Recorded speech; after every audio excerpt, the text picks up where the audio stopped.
My favorite thing about Dr. Seibert is just his enthusiasm and happiness in class and how he's able to bring together just the daily happenings in the world and then just like bring them to business and management, and just how he's able to interact with students.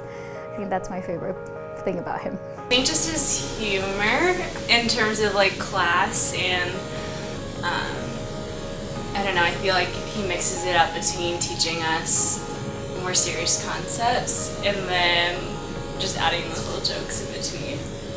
I think my favorite thing about Kent is that he introduced me to Ben & Jerry ice cream. The way he smiles kind of mischievously at you. I'd say number one is he's really quirky and really funny. Always keeps you on your toes in class. You never know what he's going to do next. But it's really meaningful because you always remember the lesson of what you're learning that day and you can apply it and take it home with you. He incorporates Christian values into everything that I learn. So any class I've taken with him, whether it's Principles of Management or my Senior SEM class, he always incorporates Christian values, Christian morals into whatever material I'm learning. One important lesson I've learned from Kent is the fact that I won't have everything figured out right now. He always makes fun of me that I want to figure out everything now, but I just think in him encouraging me to just kind of dwell in my experiences has been really a good lesson. When I have decisions I need to make or just uncertainty in the future, something that he's really always encouraged me is to take that leap of faith and to trust that God will be with me no matter what decision I make and what the outcome will be. Times where classes have been really hard and where I've thought that like, wow, like I really can't do it and I am not going to do it and I'm going to quit, and he's been there to support me and be like, no Ingrid, you can do it. Like, you're doing great. One important lesson that I learned from Dr. Seibert is that no matter what I do, Jesus Christ should be the center of it. How leadership can be as a servant, and how to respect others, being a leader, not only classes but also in everyday life. I think something that I'll miss the most about Kent is the way that he teaches his students and how well he integrates faith and learning. Okay, one thing I'll miss about Kent are his jokes. One thing I'll miss most about Dr. Seibert after I leave Gordon is how genuine he is during class, just giving real life examples or giving us examples of other students that have either struggled or done something in the past with their work related or not work related, and just how genuine he is about what the real world's going to be like. The fact that I won't be an email away from just asking him questions or like setting up a meeting with him to just grab coffee or have lunch and tell him about what's happening on my life and ask him for like words of wisdom on what to do and how to solve a problem. I think that that's what I'm going to miss the most. To see him in class, and if I just go to his office to chat or around campus. And I think I'm just going to miss the great conversations we have, but also just the quick smiles and hellos, and I'm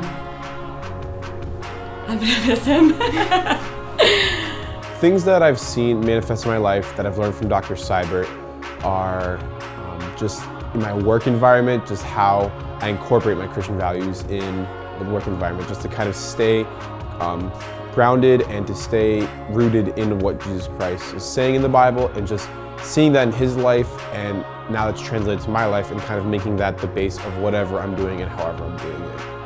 Him just like reminding me of how it's not just so this is only applicable to Gordon, but beyond that, and how I don't know, every experience can be useful down the road. I think some of the ways that I see what Kent has taught me coming through in my life is just an understanding of what servant leadership is, that leading is not about what other people can do for you, but as much as it is about what you can do for others in leading them. My favorite story happened my sophomore year.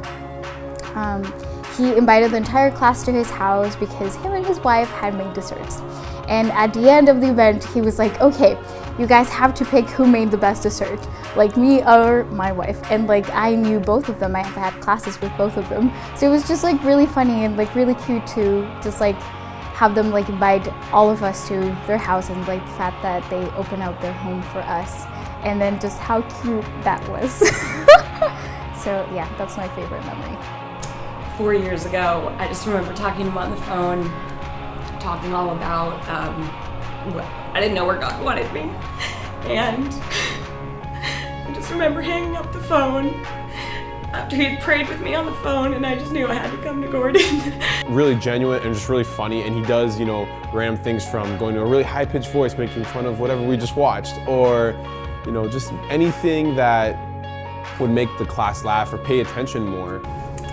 Kent, thank you so much for all that you've taught us, the way that you teach your students, the way that you are a peer as much as you are a teacher.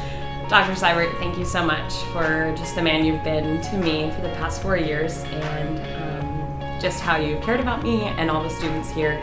You're appreciated, and I'm going to miss you when I graduate. Thank you, Dr. Seibert, for everything you've done. I've enjoyed every class I've had with you.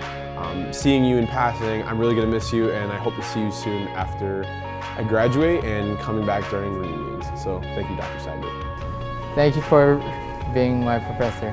Gracias, Dr. Seibert. Thanks, Kent.